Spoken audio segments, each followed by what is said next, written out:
మత్తయి సువార్త 9వ అధ్యాయం 35వ వచనం. యేసు మరి సమాజ మందిరములలో బోధించుచు రాజ్య సువార్త ప్రకటించుచు ప్రతి విధమైన రోగమును ప్రతి విధమైన వ్యాధిని స్వస్థపరచుచు సమస్త పట్టణముల యందును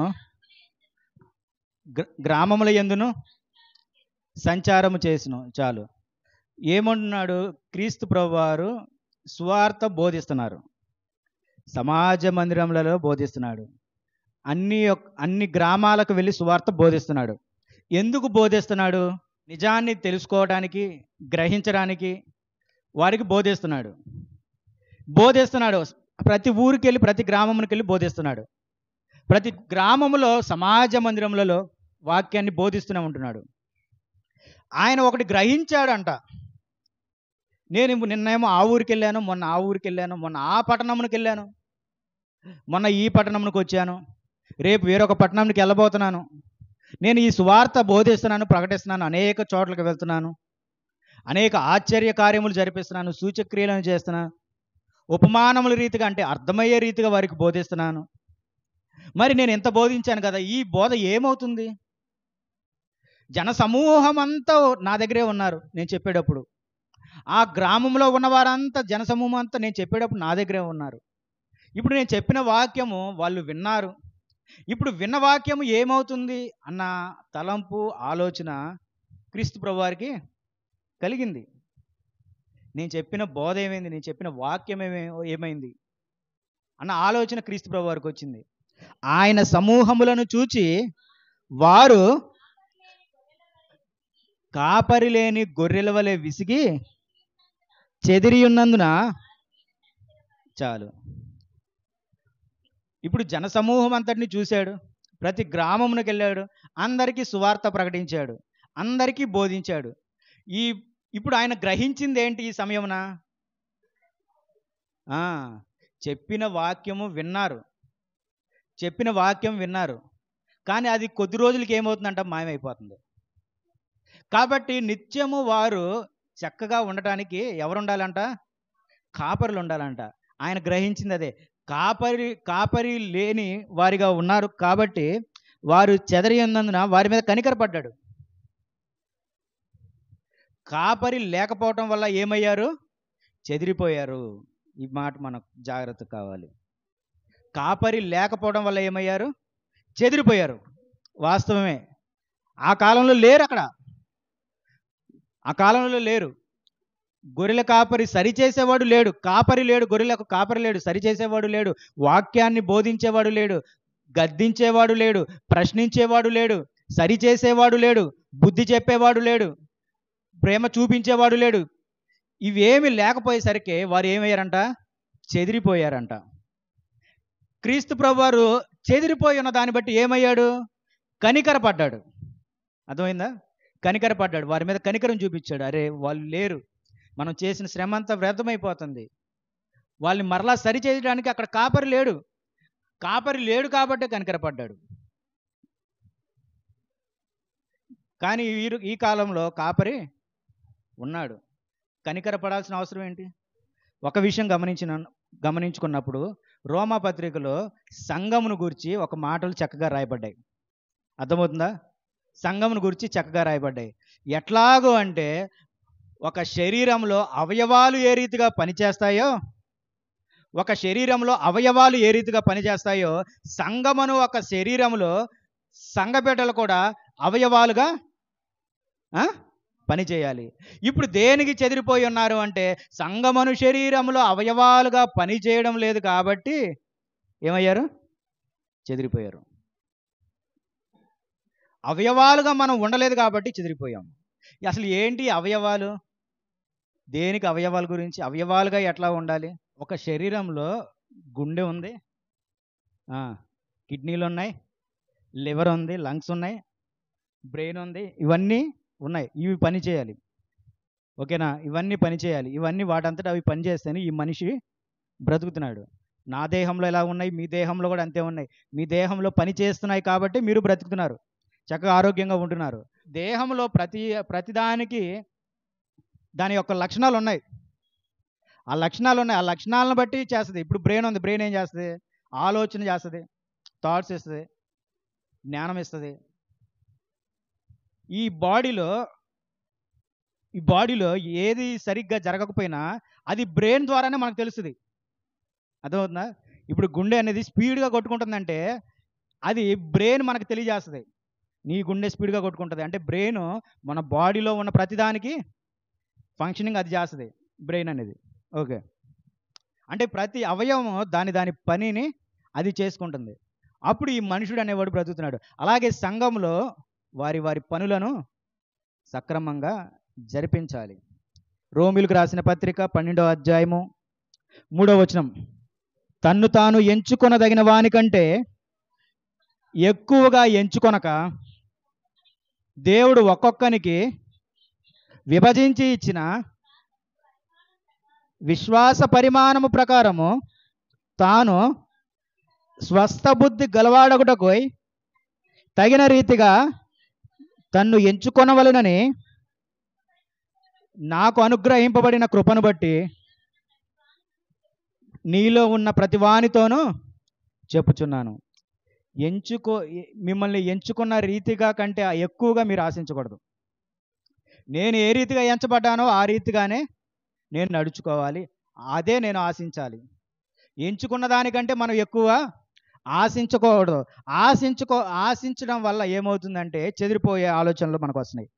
దేవుడు ఒక్కొక్కనికి విభజించి ఇచ్చిన విశ్వాస పరిమాణ ప్రకారం తాను స్వస్థ బుద్ధి గలవాడగుటకై. ఎందుకు విభజించి ఇచ్చాడంటే దాన్ని విభజించి ఇచ్చిన దానివల్ల స్వస్థ బుద్ధి కలిగి దాని ప్రకారం నెరవేర్చుకుంటూ వెళ్ళడం. ఇంకొక కారణం చూద్దాం. ఏమంటున్నాడు కింద 4వ వచనం చూడండి. ఒక శరీరంలో మనకు అనేక అవయవములుండినను ఆ అవయవములన్నిటికీ ఒకటే పని ఎలాగ ఉండదో అలాగే అనేకులమైన మనము క్రీస్తులో ఒక శరీరముగా ఉండి ఒకనికొకరము ప్రత్యేకంగా అవయవములై ఉన్నాము. ఒకే అవయవం కాదు, శరీరంలో అనేక అవయవాలుగా ఉంటూ ఒక్కొక్కరు ఒక్కొక్క రీతిగా పని చేస్తున్నాము, ఒక్కొక్క రీతిగా పని చేయాలి. ఒక్కొక్క స్థితిలో ఉండి మనం పని జరిపించాలి. అదే 12వ అధ్యాయము 9వ వచనము, మీ ప్రేమ నిష్కపటమైనదై ఉండవలెను, చెడ్డదాన్ని అసహించుకొని మంచిదాన్ని, నీ ప్రేమ నిష్కపటమైనదై ఉండవలెను. మనము వారాల్లో విడివిడిగా కుటుంబాలుగా వేరువేరుగా ఉండి మన పని మనం చేసుకుంటాం. కానీ ఆదివారం ఏమవుతాం? అందరం కలిసి సంఘంగా కూడుకొని దేవుని నామమును గణపరుస్తాం. దేవుని దృష్టికి మనమందరము ఇక్కడ వేరువేరుగా కుటుంబం అయినప్పటికీ దేవుని దృష్టికి మనందరం ఒక కుటుంబం. ఇదిగో ఒక సంఘము ఇక్కడ నిర్మింపబడింది. ఒక సంఘము, అందులో కొంతమంది ఉన్నారు, ఒక కాపురి ఉన్నాడు. చక్కగా వీరంతా ఒక సంఘముగా కూడుకొని దేవుని నామమును మనం గణపరుస్తున్నాం. దేవుడి దృష్టి మన మీద ఉంటుంది. దేవుడు ఇష్టంగా వారిని మన సంఘమును చూస్తాడు. కాబట్టి సంఘం అనేది ఆయనకి ఇష్టమైనటువంటిది. సంఘం అనేది ఆయనకి ఇష్టమైనటువంటిది. ఇప్పుడు మనం ఇష్టమైనటువంటి సంఘంలో ఎలాగుండాలి? నేను చెడ్డదానిని అసహించుకుంటాను అనుకుంటున్నారా? మనసుల్లో చెడ్డ ఆలోచనలు అసహించుకుంటున్నాను, చెడ్డ స్వభావం అసహించుకుంటున్నాను. అసహించుకోవాలి. మంచి దానిని ఏం చేయమంటున్నాడు? హత్తుకోమంటున్నాడు. మంచి దానిని హత్తుకోండి, అది నీకు మేలు చేస్తుంది. మంచి ఆలోచనలు తీసుకోండి, అది నీకు మేలు చేస్తుంది. మంచి జ్ఞానం సంపాదించుకోండి, అది మీకు మేలు చేస్తుంది. మంచి తెలివిని సంపాదించుకోండి, అది మీకు మేలు చేస్తుంది. మీకు మేలు చేసే ఆలోచనలు, మీకు మేలు చేసే క్రియలు, ఇంకా చెప్పాలంటే మీకు మేలు చేసే మాటలే నువ్వు మాట్లాడు. అది నీకు మేలు అనిపిస్తేనే నువ్వు మాట్లాడు. ఎదుటివానికి మేలు అనిపిస్తేనే నువ్వు మాట్లాడు. నీకు చెడ్డదైనప్పటికీ, ఎదుటివానికి చెడ్డదైనప్పటికీ నువ్వు నోరు మూసుకొని ఉండాలి. వాక్యం చెప్తుంది. అసహించుకోమంటున్నాడు. చెడ్డదాన్ని అసహించుకో. చెడ్డదాన్ని నువ్వు ఎందుకు ఉచ్చరిస్తున్నావు? చెడ్డదాన్ని నువ్వు ఎందుకు పలుకుతున్నావు? చెడ్డదాన్ని పలకటం వల్ల నిన్ను నువ్వు కోల్పోతున్నావు, నీ స్వభావమును, నీ ప్రవర్తనను కోల్పోతున్నావు, ఎదుటివాని యొక్క ప్రేమను కోల్పోతున్నావు, సమాధానం లేకుండా బ్రతుకుతున్నావు. అర్థమవుతుందా? చూడండి. కాబట్టి నీ ప్రేమ నిష్కపటమైనదే ఉండవలెను. గ్రీసు దేశస్థుడని, యూదుడని, స్త్రీ అని, పురుషుడని ఏమి భేదం లేదు. అందరి కొరకు ఆయన శిలువ మరణానికి అప్పగింపబడ్డాడు. ఆయన తిట్టేవారి కొరకు కూడా ఆయన శిలువ మరణానికి అప్పగింపబడ్డాడు. ఆయన నిత్యము దూషించే వారి మీద కూడా ఆయన శిలువ మరణానికి అప్పగింపబడ్డాడు. ఆయన ఎగతాళి చేసే వారి కొరకు కూడా ఆయన శిలువ మరణానికి అప్పగింపబడ్డాడు. ఆయన్ని వెక్కిరించేవారు, ఆయనను మోసం చేసేవారు, ఆయన పేరు చెప్పుకుంటూ ప్రార్థన చేసేవారు, ఆయన నామమున ప్రార్థన చేసేవారు, ఆయన పేరును ఉచ్చరించుకుంటూ మేము క్రైస్తవులు అని బ్రతికేవారు, అబద్ధ సాక్షులుగా బ్రతికేవారు కూడా, వారి కొరకు కూడా ఆయన శిలువ మరణానికి అప్పగింపబడ్డాడు. ఆ ప్రేమ నిష్కపటమైనది. అందులో భేదం లేదు. ధనవంతుడి కొరకు, బీదవాడి కొరకు, ఇద్దరి కొరకు ఆయన శిలువ మరణానికి అప్పగింపబడ్డాడు. ఎందుకంటే ఇద్దరూ పాపంలోనే ఉన్నారు. నేను ఇజ్రాయేల్ కొరకు మట్టికి రాలేదు. నేను ఈ లోకంలో ఉన్న ప్రతి ఒక్కడి కొరకు నేను వచ్చాను. ఈ లోకంలో ఉన్న ప్రతి ఒక్కరి కొరకు నేను వచ్చాను. ప్రతి ఒక్కడు పాపం రీతిగా ఈ లోకానికి వచ్చాడు. కాబట్టి వారి కొరకు నేను ఈ శిలువ మరణానికి అప్పగింపబడ్డాడు క్రీస్తు ప్రభువారు. తన శరీరం నలగొట్టుకున్నాడు, రక్తం చిందించాడు. కాబట్టి ప్రేమ ఎలాగుండాలి? నిష్కపటమైనదై ఉండాలి. నలుగురు చూస్తున్నారు కాబట్టి నేను ఇదిగో ఈ పని చేస్తాను. నలుగురు మెచ్చుకుంటారు కాబట్టే ఈ పని చేస్తాను. నలుగురు దీన్ని బట్టి నన్ను గొప్పవాడు అనుకుంటారు కాబట్టే నేను ఈ పని చేస్తాను. ఇటువంటి ఆలోచన, ఇటువంటి ప్రేమ చూపించడం కాదు. నిష్కపటమైనదై ఉండాలి. 10వ వచనం నుండి, సహోదర ప్రేమ విషయంలో ఒకని యందొకడు అనురాగము గలవారై ఘనత విషయంలో ఒకరినొకడు గొప్పగా ఎంచుకోండి. ఘనత విషయంలో అయితే ఒకరికొరకు ఒకళ్ళు, ఎస్ ఇది బాగా చేసావు, ఇది బాగా జరిగింది, ఇలాగ చేయాలి. సంఘంలో ఉన్న క్రియలను బట్టి వాళ్ళు ఈ స్థితిలో ఈ పని చేశారు కాబట్టి వారిని మనం ఎంచుకోవాలి, వారిని మెచ్చుకోవాలి. కాబట్టి ప్రేమ విషయంలో ఆ రీతిగా ఉండండి. ఆసక్తి విషయంలో మాంజులు కాక ఆత్మేందు తీవ్రత గలవారై ప్రభువును సేవించుడి. మాంజులు అంటే అర్థం మందబుద్ధి గలవారు. ఆసక్తి విషయంలో ఆత్మ తీవ్రత కలిగి ఉండాలి. మీరు వచ్చిన దాన్ని దృష్టి పెట్టుకోండి. దానికంటే రాకుండా ఉండటం మేలు అంటున్నాడు ఆయన. ఉంటే అటన్నా ఉండు, లేకపోతే ఇటన్నా ఉండు, మధ్యలో ఉండబాకు. అర్థమైందా? చాలా శిక్ష మధ్యలో ఉన్నవాడికే. శిక్షల్లా ఎవడికంటే మధ్యలో ఉన్నవాడికే. వాడికే భయంకరమైన శిక్ష, వాడికే తీర్పు. వాడు చేసిన ప్రతి పాపమును నిలబెట్టి కడిగేస్తాడు దేవుడు. వాడు అవతల ఉన్నాడు కాబట్టి వాడు అసలు ఏం చేసినా వాడిని ఎట్టడమే, వాడిది ఏమి లేదు. ఒరే నువ్వు అసలు నమ్ముకోనే లేదురా, ఇంకా నీ పాపములు నీ తీర్పు ఏమి ఎతికేది, నువ్వు పో, వెళ్ళిపో. నువ్వు నమ్ముకొని నిజాయితీగా బ్రతికావు నువ్వు, కాబట్టి నువ్వు దేవుని రాజ్యాన్ని స్వాతంత్రించుకుంటావు. ఇదంతా తండ్రి అయిన యెహోవా దేవుడి ముందు జరుగుతున్నటువంటి విషయాలు. దేవుని రాజ్యానికి వెళ్ళిపోతాడు. కానీ ఈ మధ్యలో నుంచోబెట్టి వీళ్ళ ప్రతి పాపమును కడిగి ప్రతి సమయమున నువ్వు చేసినటువంటి ప్రతి దుష్కార్యమును చూపిస్తూ భయంకరమైన శిక్షకు పాత్రులయ్యే వాళ్ళు ఎవరంటే ఇదిగో ఈ మధ్యలో ఉన్నటువంటి వాళ్ళే. వాక్యం చెప్తున్నప్పటికీ చెదిరిపోయినటువంటి వారులారే, గద్దించినప్పటికీ త్రోసివేసినటువంటి వారే. భయం లేదు, భక్తి లేదు, వినయం లేదు, వివేకం లేదు, ప్రేమ, సంతోషము, సమాధానము, క్షమాపణ ఏమీ లేదు. ఇటువంటి వారికి ఎక్కువ శిక్ష ఉంటుంది. అయినప్పటికీ మనము మందబుద్ధి కలవారమే. ఎందుకంటే ఇప్పుడున్న వాక్యమును హృదయంగా తీసుకోక చెవు వరకు ఆలకించుకొని నిజమే అని అనుకొని బయటికి వెళ్ళి వదిలేశారు. చెదిరిపోయి ఉన్న వారిని ఆయన మరలా చేర్చుకుంటున్నాడు. అది గద్దింపుగానే చెప్తున్నాడు. ఎందుకంటే అనేక మార్లు మనకి ప్రేమతో చెప్పాడు. ఇప్పుడు ఏమవుతుంది? గద్దింపే. చిన్నపిల్లలకి వద్దు అని 2-3 సార్లు ప్రేమతో చెప్తాము. మరలా వాళ్ళు అదే రిపీట్ చేస్తే ఏం చేస్తావు నువ్వు? కొడతారు. అంటే 2-3 సార్లు తప్పు చేస్తేనే నువ్వు కొట్టేస్తావు నీ బిడ్డని. 2-3 సార్లు. మరి అన్నిసార్లు దేవుడు మనల్ని గద్దిస్తున్నాడు. ఆయన ప్రేమగా చెప్పినంతకాలం మనం ప్రేమగానే ఉన్నాం. మన సంఘానికి ఏదైనా కొత్త విషయం అంటే అది ప్రేమతోనే, తెలిసిన విషయం అయితే గద్దింపేది. అర్థమవుతుందా? తెలిసిన విషయం అంటే అది గద్దింపుగానే వెళ్తుంది. కాబట్టి ఈరోజు ప్రేమతో వస్తుందా వాక్యం, గద్దింపుతో వస్తుందా?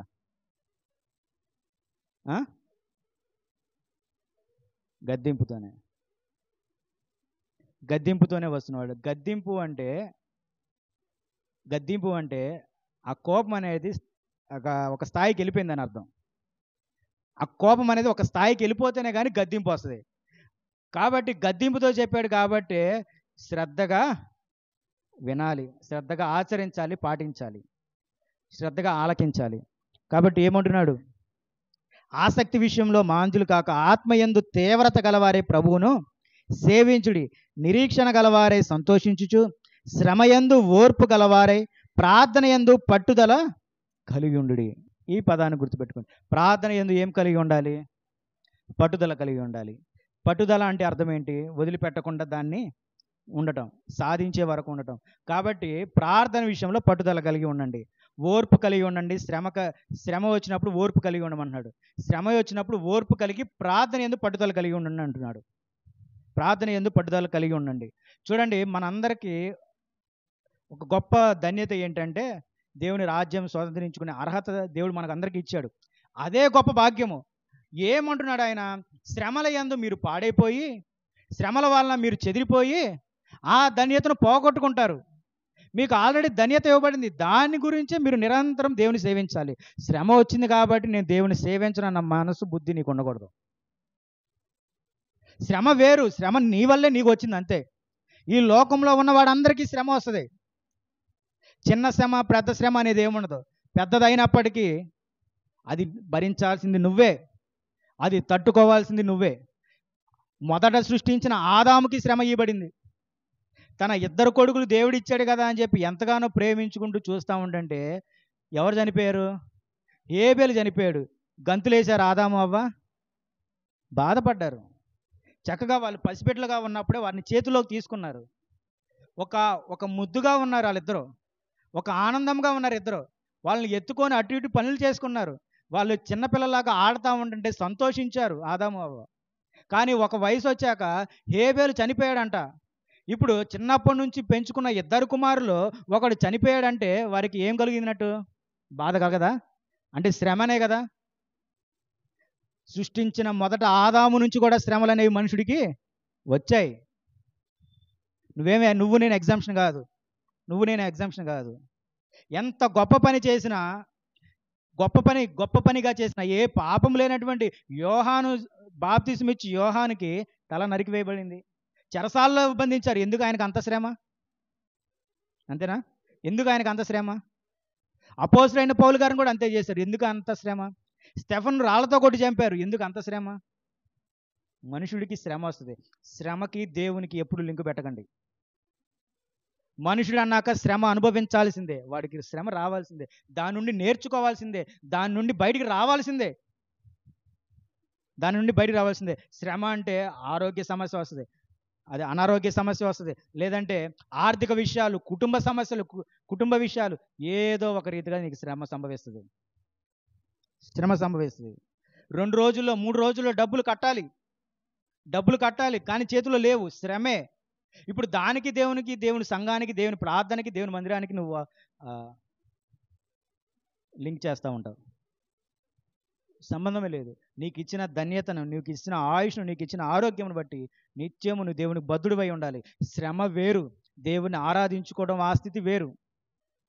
ఒకవేళ భయంకరమైన శ్రమ ఉన్నప్పుడు 1-2 రోజులు రెస్ట్ తీసుకో, కొంచెం దూరంగా ఉండు. మనసులో మాట్లాడుకుంటూ ఉన్నప్పటికీ దేవుని విషయాన్ని, దేవుని సంఘమును, దేవుని సహవాసమును వదిలిపెట్టకూడదు. కానీ మన జీవితం మటుకి సంఘానికి మనకు దూరం అయిపోయి ఉన్నాం. మనము దూరం అయిపోయి ఉన్నాము. ఒక అవయవాలుగా లేవు, మనం ఇష్టానుసారంగా ఉన్నాము. అందరిది తప్పే ఉంది. అందరూ అనేక మార్లు ఇక్కడికి మనం వచ్చి సంఘాల్లో ప్రార్థనలు పెడుతున్నప్పటికీ మీ ఆలోచన మీరు, మీ కష్టం మీది, మీ శ్రమ మీది అన్నట్టు మీరు బ్రతుకుతున్నారు, జీవిస్తున్నారు. ఇంకా ఏం చెప్తున్నాడు వాక్యం చూద్దాం. ప్రార్థన యందు పట్టుదల కలిగి ఉండుడి, పరిశుద్ధుల అవసరములలో పాలు పొందుచు శ్రద్ధగా ఆతిథ్యము ఇచ్చుచుండుడి. ఏమంటున్నాడు? పరిశుద్ధుల అవసరములలో పాలు పొందుచు కలిగి ఉంటున్నారా? పరిశుద్ధుల అవసరములలో కలిగి ఉంటున్నారా? లేరు. గర్భఫలాల గురించి మీరు ప్రార్థిస్తున్నారా? చాలామంది ప్రార్థనే చేయరు, ప్రార్థన జీవితమే ఉండదు. ఇంకెప్పుడు ప్రార్థన చేస్తారు గర్భఫలాల గురించి? కష్టం వచ్చినప్పుడు తప్ప ఏ రోజైనా మోకరిస్తున్నారా? కష్టం వస్తే ఎనలేని భక్తి చూపిస్తాడు, ఎనలేని నిబంధనలు చేసేస్తాడు, ఎనలేని తీర్మానాలు ఇచ్చేస్తాడు. కష్టం వచ్చినప్పుడు నేను అది చేస్తా, ఇది చేస్తా. అసలు జీవితాంతం నువ్వు చక్కగా ఉండి నీకు ఇష్టానుసారంగా ఆహారం తీసుకుంటూ కరెక్ట్గా ఉండి బ్రతికి నా దేవుడు ఆశీర్వాదాలు నీకు ఎల్లప్పుడూ నీకు వస్తూనే ఉంటాయి నీకు. అందులో దేవుడు భేదం చూపించడు.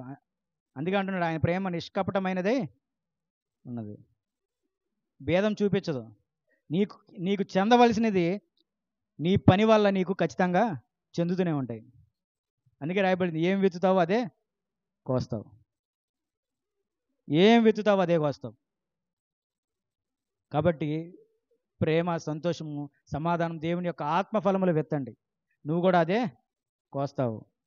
అట్లాగే ఇంకేమంటున్నాడు, పరిశుద్ధుల అవసరములలో పాలు పొందుచు శ్రద్ధగా ఆతిథ్యం ఇచ్చుండి మిమ్మును హింసించు వారిని దీవించుడు కానీ శపింపవద్దు అంటున్నాడు. మిమ్మల్ని హింసించు వారిని ఏం చేయాలంటున్నాడు? దీవించండి అంటున్నాడు. మనం ఎలాగ దీవించగలుగుతాం? మనుషులం కదా, దీవించగలుగుతామా? సరే, దీవించకపోవడం తర్వాత సంగతి. ఏం చేస్తున్నామంట? శపిస్తున్నామంట. పిల్లల్ని మనం శపిస్తామంటాం నోటికి వచ్చినటువంటి మాటతో. చాలామంది తల్లులు తండ్రులు ఇలాగే మాట్లాడతారు, ఇటువన్న పోయి సావు అంటాం. ఏంటి ఆ పదం? సత్యదానికి నీకెందుకు ఇస్తున్నాడు పిల్లలు దేవుడు? మరి అటువంటి పదాలు నోటి గుండా రానివ్వకూడదు, నోటి నుంచి రానివ్వకూడదు. శపింపవద్దు అంటున్నాడు. నిన్నే ఒక టీవీ ఛానల్లో ఒక వ్యక్తి మాట్లాడుతున్నాడు, నేను శపించాను కాబట్టే ఆ మనిషి చనిపోయాడని. అసలు దానికి ఆయన కూడా ఒక దైవజనుడు, మళ్ళీ ఏమన్నా సంబంధం ఉంటుందా? శపింపవద్దు అంటున్నాడు. చూడండి, మిమ్మల్ని హింసించు వారిని దీవించుడు కానీ శపింపవద్దు. క్రీస్తు ప్రభువారు అలాగే బ్రతికారు. ఆయన శిష్యులకి అదే చెప్తున్నాడు. అపోస్తలుడైన పౌలు గారు అదే బ్రతికారు, ఆయన శిష్యుడికి అదే చెప్తున్నాడు.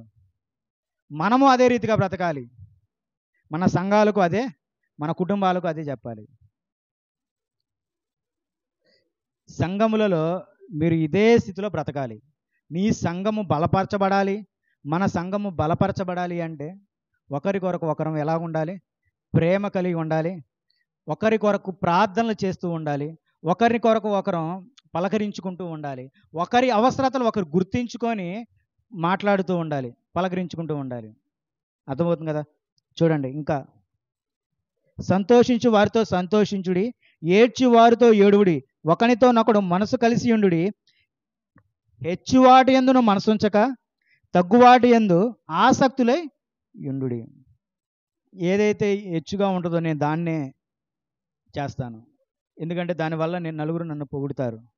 ఏదైతే హెచ్చుగా ఉంటుందో దీన్నే నేను చేస్తాను, ఎందుకంటే 10 మంది నన్ను మెచ్చుకుంటూ ఉంటారు. కాబట్టి ఇదే కరెక్ట్ పని. దీని కొరకు నువ్వు బ్రతకద్దు, నువ్వు దేవుడు చూస్తున్నాడు. ఎవరు లేని టైంలో నువ్వు వారి కొరకు సహాయం చేసినప్పటికీ అది నలుగురికి తెలియాల్సిందే అన్న ఆలోచన వద్దు. ఖచ్చితంగా అది తెలియాల్సిన విషయంలో ఖచ్చితంగా తెలుస్తుంది, దేవుడు తెలియపరుస్తాడు. కానీ నీ సొంత ఆలోచనలో హెచ్చైన వాటి యందు నువ్వు ఎందుకు దృష్టి ఉంచుతున్నావు? హెచ్చు వాటి యందు మనసుంచక తగ్గువాటి యందు ఆసక్తులై ఉండుడి.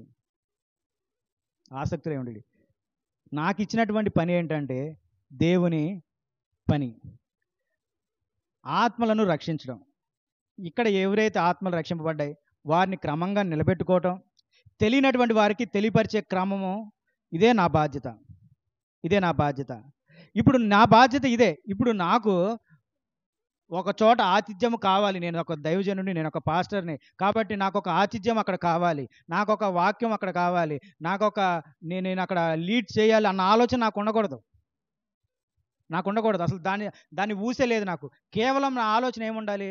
అక్కడ సువార్త తెలియనటువంటి వారు ఉన్నారు, అక్కడ సువార్త ప్రకటిస్తున్నాను, కాబట్టి వారు ఏ స్థితిలో ఉంటున్నారు, వాళ్ళు ఎలాగ నేర్చుకుంటున్నారు, ఎలాగ బలహీనులుగా ఉంటున్నారా, బలంగా ఉంటున్నారా, ఏ స్థితిలో ఉన్నారు, నిత్యము ఆ ఆలోచనలోనే బ్రతకాలి కానీ, ఆ ఆలోచనలోనే ఉండాలి కానీ వేరొక బర్త్డేలకి ఆతిథ్యం ఇస్తున్నారా, ఇంకా వేరే ఒక జ్ఞాపకార్థ కూడికలు ఆతిథ్యం ఇస్తున్నారా, లేదా పిలుస్తున్నారా, పిలవట్లేదా, ఇంకా వేరే వేరే క్రమాలు ఏంటి, వేరే వేరే కార్యక్రమాలు ఏంటి, ఈ ఆలోచన మనకు ఉండకూడదు. సువార్త ప్రకటించేవారు సువార్త ప్రకటించుకుంటూ వెళ్ళిపోవాలి. ప్రాముఖ్యత దాని కొరకు సంపాదించాలి కానీ వేరే వాటి విషయంలో కాదు. వేరే వాటి విషయంలో నా పేరు అక్కడ దొరుకుతుందంటే, అక్కడ నా పేరు దొరుకుతుందంటే దాని గురించి నీ ఆసక్తి ఉంచొద్దు అంటున్నాడు దేవుడు. అటువంటి వాటి మీద నువ్వు ఆసక్తి ఉంచబాకు. తగ్గువాటి యందు ఆసక్తులై యుండుడి. మీకు మీరే బుద్ధిమంతులని అనుకొనవద్దు. కీడుకు ప్రతి కీడు ఎవనికిని చేయవద్దు.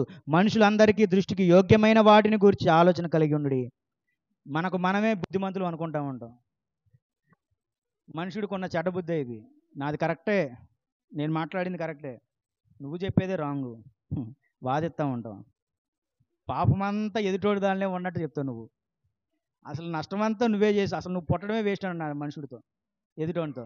నేను పుట్టడం కరెక్టు, అసలు నువ్వు పుట్టడమే వేస్ట్ అంట. అంత ఇదిగా మాట్లాడుతూ ఉంటావు, అంత ఇదిగా మాట్లాడుతూ ఉంటావు. ఏమంటున్నాడు? మీకు మీరే బుద్ధిమంతులమని అనుకోనవద్దు. బుద్ధిమంతులు అని మీకు మీరే అనుకోనవద్దు. అర్థమైందా? సహించుకొని నెమ్మది కలిగి ఆలోచన చేసుకుని ఉండదు. మీరు మాట్లాడిందే కరెక్ట్ అనుకోవద్దు. ఒకవేళ తప్పు మాట్లాడిన దాన్ని సరి చేసుకునే ప్రవర్తన మనుషుడికి ఉండాలి, క్రైస్తవుడికి ఉండాలి. తప్పుని సరిచేసుకునే లక్షణం క్రైస్తవుడికి ఉండాల్సిందే. తప్పుని ఒప్పుకునే లక్షణం క్రైస్తవుడికి ఉండాల్సిందే. సంఘంలో ఉన్న మనందరికీ ఏముండాలి? సరి చేసుకునే అది ఉండాలి. అది లేనప్పుడు వ్యర్థమే. ఇంకా చూద్దాం. మీకు మీరే బుద్ధిమంతులని అనుకోవద్దు. కీడుకు ప్రతి కీడు ఎవనికి చేయవద్దు. మనుషులందరి దృష్టికి యోగ్యమైన వాటిని గురించి ఆలోచన కలిగి ఉండుడి. శక్యమైతే మీ చేతనైనంత మటుకు సమస్త మనుషులతో సమాధానముగా ఉండు. ప్రియులారా, మీకు మీరే పగ తీర్చుకొనక దేవుని ఉగ్రతకు చోటీయుడి. మీకు మీరే పగ తీర్చుకొనవద్దు. మీకు మీరే నష్టంను క్రియేట్ చేసుకొనవద్దు. అర్థమవుతుంది కదా? మీకు మీరే నష్టం క్రియేట్ చేసుకొనవద్దు. దేవుని పని విషయంలో ఆసక్తులే ఉండు. ఆయన చెప్పిన వాటిని నెరవేర్చుకుని వారే ఉండు. చెప్తాను, దాన్ని వివరిస్తాను. మీకు మీరే పగ తీర్చుకొనక దేవుని ఉగ్రతకు చోటీయుడి. పగ తీర్చుకొనుట నా పని, నేనే ప్రతిఫలం నిత్తును అని ప్రభువు చెప్పుచున్నాడని వ్రాయబడి ఉన్నది. పగ తీర్చుకున్నట్టు నా పని, నేను ప్రతిఫలాన్ని ఇస్తాను. నీకు ఎవడైనా కీడు చేస్తే దానికి ప్రతిఫలం ఎవరిస్తారు? దేవుడు ఇస్తాడు. ఎవరికి? అవతల వ్యక్తికి. అర్థమవుతుంది కదా? ఇప్పుడు నేను ఉన్నాం. ఇప్పుడు ఆయన కీడు చేశాడు నాకు. ఆయన కీడు చేశాడు కాబట్టి తిరిగి నేను ప్రతి కీడు చేయాలా? చేయకూడదు. ఏమంటున్నాడు దేవుడు? నువ్వు చేయబాకు. పగ తీర్చుకొనుట నా పని. అర్థమవుతుందా? పగ తీర్చుకొనుట నా పని, దానికి తగిన ప్రతిఫలము నేనిస్తాను నీకు అని మాట్లాడుతున్నాడు. ఒకవేళ పగ నేను తీర్చుకున్నాను అనుకో, ఏమవుతుంది? ఆయన చేసిన తప్పు నాకే, నేను పగ తీర్చుకున్నందుకు కూడా నాకే పడుద్ది. మళ్ళీ 1-2 అంతులుగా దెబ్బలు. పగ తీర్చుకున్నట్టు ఆయన పని. చూడండి మనం ఎటువంటి ఆలోచన కలిగి ఉండాలో దేవుడు చక్కగా నేర్పిస్తున్నాడు. పగ అంత స్థితి లేకపోయినప్పటికీ మౌనంగా ఉంటూ మన పని మనం చేసుకోవాలి. కాబట్టి నీ శత్రువు ఆకలి కొని ఉంటే అతనికి భోజనం పెట్టుము, దప్పి కొని ఉంటే దాహమిమ్ము. అలాగు చేయటం వలన అతని తల మీద నిప్పులు కుప్పగా పోయిదువు. జ్ఞానం ఎలాగో వస్తుంది? ఎవరేస్తున్నారు ఎట్లా జ్ఞానం? ఎలాగో వస్తుంది? ఎవరిస్తారు ఇంత జ్ఞానం? చూడండి, నీ శత్రువు ఇంటికి వచ్చినప్పుడు ఆకలి కొని ఉంటే వాడికి భోజనం పెట్టు, దాహం ఇమ్మంటే ఇవ్వు. అలాంటివి నువ్వు చేసినప్పుడు వాడి మీద నిప్పులు కుప్పలుగా వాడి తల మీద నువ్వు పోయేదవు. వాడి శత్రువే నీకు, కానీ నువ్వేం చేస్తున్నావు? ప్రేమను చూపిస్తున్నావు, ప్రేమను పంచుకుంటున్నావు. ప్రేమను పంచుకుంటున్న స్థితిని దేవుడు చూస్తున్నాడు నిన్ను. ప్రేమను పంచుకున్న ఆసక్తిని దేవుడు చూస్తున్నాడు నిన్ను. నువ్వు చేస్తున్న పనిని దేవుడు చూస్తున్నాడు నిన్ను. అది ఆయనకి ఎంతో ఇష్టమైనది. నువ్వు సహించుకుంటున్న సహనము దేవుడు చూస్తున్నాడు. అది ఆయనకి ఎంతో ఇష్టమైనది. నువ్వు అణుచుకుంటున్న నీ యొక్క విషయంలో ఆయన చూస్తున్నాడు. అవి ఎంతో ఆయనకు ఇష్టమైనవి. ఇష్టడుగా ఉండు. దేవునికి ఇష్టడై ఉన్నట్టు అసాధ్యము, కానీ మనం ఉండగలుగుతాం. ఆయన వాక్యానుసారంగా లేఖానుసారంగా బ్రతికి మనం చూపించగలుగుతాం. చూపించగలగడానికి ఆయన మనల్ని ఎంచుకున్నాడు. చూపించగలవు అనడానికి ఆయన నిన్ను ఎంచుకున్నాడు. ఆ నమ్మకం నీ మీద ఉంది. నువ్వు మారుతావన్న నమ్మకం, మారుతావన్న స్థితి దేవునికి ఉంది నీ మీద. కానీ నువ్వు మటుకి ఏ స్థితిలో ఉన్నవాడివి ఇంకా అదే స్థితిలో ఉంటున్నాము. కాబట్టి ఆలోచన చేయండి. సంఘంలో వ్యక్తిగతంగా ఎదగటం కాదు, సంఘమంతా కలిసి ఎదగాలి. సంఘమంతా కలిసి ఎదగాలి అంటే సంఘ ప్రార్థన ఉండాలి. ఒక విషయాన్ని అందరూ ప్రార్థన చేయాలి. అనారోగ్యంలో ఎవరైనా ఉంటే వారి కొరకు అందరూ ప్రార్థన చేయాలి. వారికి కలగబోయే శ్రమ నుండి కాపాడేది వైద్యుడు కాదు, సంఘ ప్రార్థన. ఖచ్చితంగా అది లోపించింది. సమాధానం లేదు, మీకు ఒకరికొరకు సమాధానం లేదు. హెచ్చించుకొని ఉంటున్నారు, కోపంతో ఉంటున్నారు, ఈర్ష్యతో ఉంటున్నారు. ఒకవేళ లేనప్పటికీ దేవుని ఎడల నమ్మకం లేదు, విశ్వాసం లేదు. ఎవరికి వాళ్ళు వ్యక్తిగత ప్రార్థనలతో జీవిస్తున్నారు, వ్యక్తిగత ప్రార్థనలతో బ్రతుకుతున్నారు. ఆలోచన చేయండి. సంఘ బలం కావాలి. సంఘమే మన బలము. నీ వ్యక్తిగత ప్రార్థన కాదు, నీ వ్యక్తిగత జీవితం కాదు. సంఘం యొక్క కలిసి ఉండటంలోనే మనకు విజయం సాధించగలుగుతాం. సంఘంలో కలిసి ఉండడమే విజయం సాధించగలుగుతాం. సంఘంలో క్రమాన్ని జాగ్రత్తగా అందరం కలిసి జరిపించుకుంటే ఉండటంలోనే మనకు బలం ఉంటుంది. ఎవరికారు ఇష్టానుసారంగా నాకు ఇష్టమైతే వస్తాను, లేకపోతే రాను, ఈ కాకపోతే ఇంకొక చోటకి వెళ్ళిపోతాను, ఇది కాకపోతే వేరొక చోటకి వెళ్ళిపోతాను అన్న ఆలోచనలు, చెడ్డ బుద్ధి, చెడ్డ సలంపులు ఉండకూడదు. సంఘమంతా ఒకటి. ఎవరు ఇబ్బంది పెట్టినా మనం సంఘంలోనే ఎదగాలి, సంఘంలోనే నిలబడాలి. ఎందుకంటే నిన్ను చూస్తుంది మనుషుడు కాదు. ఎవరు చూస్తున్నాడు నిన్ను? దేవుడు చూస్తున్నాడు.